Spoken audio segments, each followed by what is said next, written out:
Previously on Automotive Tales.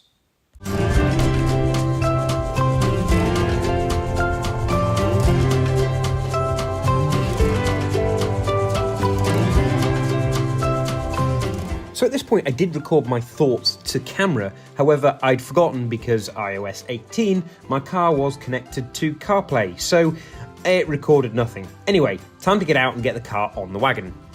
Quite an undignified way to end the evening. Failure to proceed.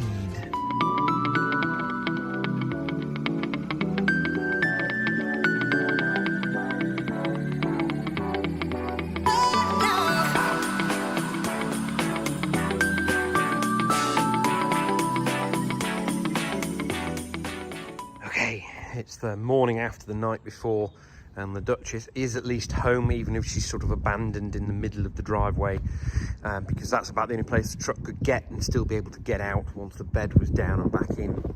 So not complaining about that at all, but now in the cold light of day I'm going to see if I can figure out what's going on. So I've got the keys. I have my suspicions because the ignition came on and off a few times while I was fiddling with it, that maybe something had overheated. So I'm sort of hoping and crossing everything I will be able to start it and possibly even manoeuvre it over to this side of the driveway before it cuts out again, which would also be useful for getting it off to Starman so they'll drive it onto a wagon and get it transported. But let's find out. Interestingly, I'm not going to have the problem in this car, I don't think, of it connecting to Bluetooth and then it cutting the audio off. Although it has got a Bluetooth radio, but I have pulled the power to that because every time the ignition came on for half a second, the aerial went up and straight back down again, which is marginally annoying. Right, so if this works, I should get some red lights. That's a good start. I can hear the fuel pump. We've got the warning lights up here, so that's what wasn't happening. It was doing that, all coming on for a second or two and then disappearing off. That is staying on. Squeeze the pedal. Let's see whether it'll start. Okay, it's running. That is a good sign. That is a very good sign. Obviously, it needs to warm up. Once it's built up brake pressure, there's one. They should go off any second, especially with the high revs on choke. Oh, she's a bit lumpy.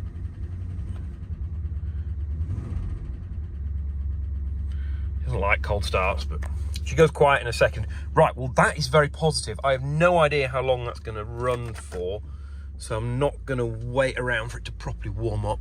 Let's start getting it manoeuvred while I've got power. Now I shouldn't be holding my phone when I'm moving it, but I am on my driveway, so I figure that's okay. Okay, back her up. Get her into a place which is not going to be in the way for the rest of the driveway. That's going to have to do. Right, back end drips down. Okay, now let's see whether I can replicate that fault. So I had headlights on. She really is quite lumpy. Now, interestingly, I've got nothing on here, but that might be because I pulled the fuse for the radio. Maybe I need to go put that back on.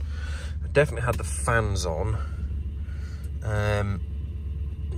So the thing that seemed to do it was when I pulled the high beams on. No, that seems okay. Assuming they're actually coming on. I can't tell from inside the car. Very unusual. Everything seems to be quite happy.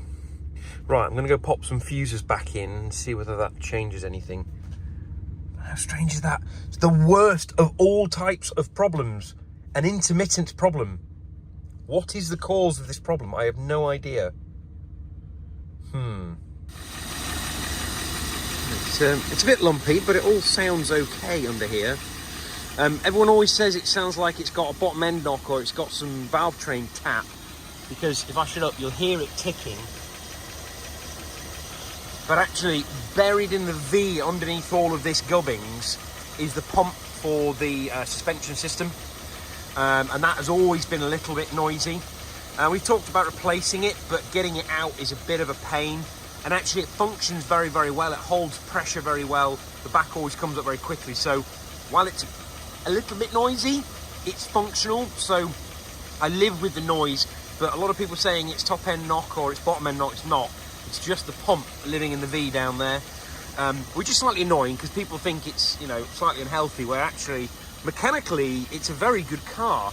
It's just there is something electrical, and it could be that batch of relays over there, it could be this batch of relays and this snake's wedding under here, or it could be any one of these hundreds of loads of relays down here. These are resettable relays. These sometimes trip off for the radio every once in a while, or for the seats, and you just go ba-dunk and do a reset on it, which is quite cool, rather than popping a fuse. And what's really neat is these fuses have these little bits of plastic over them. Unfortunately, they're all a bit uneven at the moment, but they're a bit neat over here. And that goes around the fuse, so you can pull the fuse out without having to kind of get anything in here, which is quite neat. I like that. You thought about it. And you've got a list of what all the fuses are down here. So, my radio is back on. Center console is back on. I wondered whether it was something to do with the radio that had tripped it, because I've added this with the wireless charger and the radio. Although it's never caused me a problem before. I've driven to France twice with that in and it's never been an issue. But I just thought maybe something has gone wrong, but I think this is fairly robust in the way it's wired. And that's got lots of fuses of its own inside there anyway. So it should never pop a master fuse in reality. But yeah, everything seems to be running like clockwork now, which is, well, it's good, but it's really quite frustrating. What caused it to lose all ignition system? And how far do I have to drive it before it happens again? Do I dare try and drive it to the garage, to Starman's, in the fear that it does it again? Who knows? What do you think? I've never had a failure to proceed in this car. The worst I've ever had was a bit of a flat tyre. I mean, it wouldn't start properly. It was running on 4, which just meant the carb needed a bit of a clean. So I'm a bit concerned. How far do I go in it? Do I dare try and take it to Starman's? Do I even go around the block? Because if it conks out again, this is nearly 3 tons worth of car. It's hard to push. And that's assuming it goes into neutral. We had a bit of a problem getting it on the wagon yesterday. That if there's no power on the vehicle whatsoever and you drop it into neutral, it doesn't actually release the parking brake in the gearbox. You need power on to the ignition, which was part of the problem last night, for it to release and go into neutral. Same for it to go back into park as well, actually. I thought it was all mechanical, but there must be an electromechanical element to it. So luckily we had it in the run, and eventually the ignition tripped back in and then tripped off again, but it was just long enough for it to release the parking brake and it roll onto the wagon. So yeah, I'm confused. It's running like clockwork now. And now she's warmed through a little bit. She sounds lovely. Ignore the sound of the little natty fuel pump. Does sound pretty good, right? Don't know.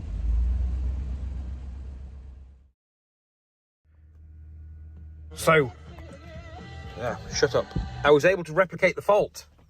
I pulled on the headlight switch here after I got the radio on and I got my phone on charge. Maybe that's the missing link. I pulled on here and bang, off it went. Although everything has come back on again. You see the ignition is on.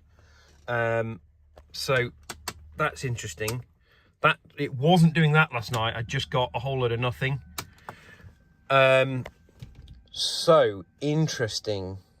But it's not popped to fuse because it's got power back, but something tripped. Interesting. But what links the ignition circuit, the high beams, and the radio and the center console? A few moments later. Okay, so we are about a week down the line, as you can probably tell, because the Rolls-Royce is now covered in a small layer of detritus from being out here on my driveway. And it's time to go and see Starman's, Dwayne and Kyle up at Starman's Rolls-Royce and Bentley specialist in Nottingham. I'm going to take the Duchess in. She's actually going in for an MOT and a few little last bits of repair work before it goes for sale. But I'm going to have them give the car a once-over, see if there's any obvious sign as to what's causing this power to trip off when you use the high beams. So just to be sure, you'll notice I've got my little bone phone, headphone things on. I'm not going to risk using the radio or the high beams on my journey, which is good because it's daytime for this journey. and hopefully we'll get there without any problems.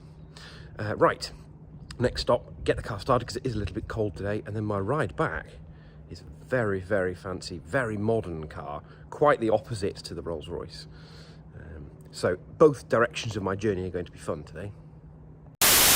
So that went well. As you can see, I am not in the Rolls-Royce. I managed to get the car started, and almost as soon as I did, we had the same fault as last time, where the ignition just cut out completely. Car is dead, apart from interior lights and the little warning light in the centre console.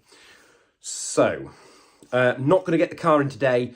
Despite having a successful start and run of the car about a week ago, and thinking, okay, well, it won't cut out unless I provoke it with excess draw on the system, i.e. using the high beams, which is what caused it to fault last time when I was playing with it. I was fairly confident, therefore, I'd be able to drive it all the way to Nottingham. Turns out that is not going to be the case. So, unfortunately, the car is going to have to be recovered again. Luckily, Starman's has a trailer that is suitable for towing these massive, great big hunks of SZ cars. So, having just spoken to Dwayne, he is going to very kindly bring the trailer down either at the weekend or sometime next week, grab the car off the driveway here. He thinks he knows what the problem is. So, apparently, behind the ignition switch, there is a buzz bar of some sort. Basically, a load of stuff connected to a single terminal, and that's a brass part that can crack and fail. And if it does, it means it generally sits together, but if it gets a little bit warm or there's a bit of an excess draw, the crack opens up. And same as if you've got a battery terminal that isn't tightened up and you try and crank a car and you just lose all power to the vehicle. So that sort of makes sense with all of the symptoms that we're seeing. And obviously that is getting worse every time I'm using the car. So fingers crossed, Dwayne knows what the problem is and he's going to be able to fix that along with the things it was originally going in for, which was the exhaust taps against the chassis ever so slightly once it gets really warm. It doesn't do it so much in winter, but on a hot summer's day, when it's warmed through, there's a little bit of expansion in there and it's just tapping something. There's a bit of a fitment issue, which is annoying when you go out on a nice sunny day and it's going ding, ding, ding, ding, ding, ding, ding, ding. It just doesn't sound very Rolls-Royce. And it's got to go for its MOT. Now, people that follow the channel might think, well, John, it's a 1981 car, so why does it need an MOT? It is MOT and tax exempt, in theory. It is currently MOT exempt, but it is not tax exempt. There's a strange nuance in the system. I've discovered that it instantaneously becomes tax exempt when it hits the 40-year-old mark, but it does not become... Sorry, it becomes MOT exempt when it hits the 40-year-old mark, but it does not become tax exempt. You have to get a fresh MOT to then go to the post office to register it as a tax exempt vehicle. And since it had its last MOT, I never had my hands on the MOT certificate, even though it was showing as MOT'd on the DVLA's website, which meant I couldn't go in and register it as tax exempt. So I've actually been paying road tax on that car, even though in theory it should be tax exempt. So getting an MOT on it is, one, good for selling it. It's good for the new owner to see it's got a clean bill of health. But it also means I can register it as tax exempt, so the next owner doesn't have to pay road tax on it, which is nice. It does also mean that once we've done all of that, it's ULEZ exempt as well. So you could drive it right into the middle of London for nothing with its 6.75 litre V8. Wouldn't that be lovely? And if I can get it fixed in time, I'm actually going to London soon, so maybe we'll do that. I'm not sure I can afford the fuel to go that far, though, because we're in, well, basically Nottingham. Right, well, that's sort of killed my plans for the day. So maybe I've got a few hours to kill and do some other jobs. I've more stuff to do on the delightful van. There's always something to do on the bloody van. And the weather is dry, so I can put the power on the garage if I need to. I have got, hopefully my electrician coming over this weekend to look at how we're going to route this new armoured cable. So I don't have this problem that when the rain comes down, the power goes off. So that'll be nice. Right, that's all for this bit of the video and probably for this video. So catch me next time when we're probably going to be loading the Rolls-Royce onto a trailer again.